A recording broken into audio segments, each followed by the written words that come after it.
It is apparent that the introduction of this tax has elicited a lot of public debate from stakeholders due to implementation hardships. As a matter of fact, a good tax should be fair, simple to administer, convenient, and certain. We are of the considered opinion that necessary consultations should be held with wider stakeholders in developing an effective and business-friendly implementation framework. This tax should take into consideration the development that has taken place in the economy since 1985, when tax was suspended. Issues that have been raised by the various stakeholders need to be considered and dealt with.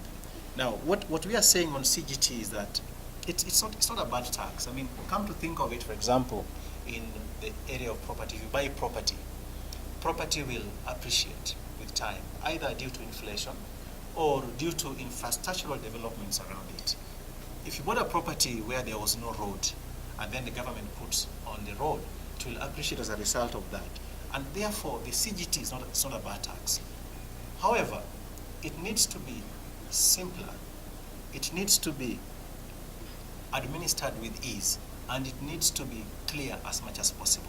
The issues raised by the various stakeholders point out to around clarifications on several matters of administration that needs to be taken into consideration. This tax was suspended in 1985, and it is 30 years since then.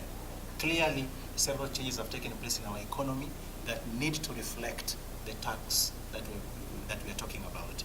We therefore recommend that it's good for the stakeholders to be heard, and for consultations to continue to ensure that the main objective for which this tax is established is actually achieved by the government.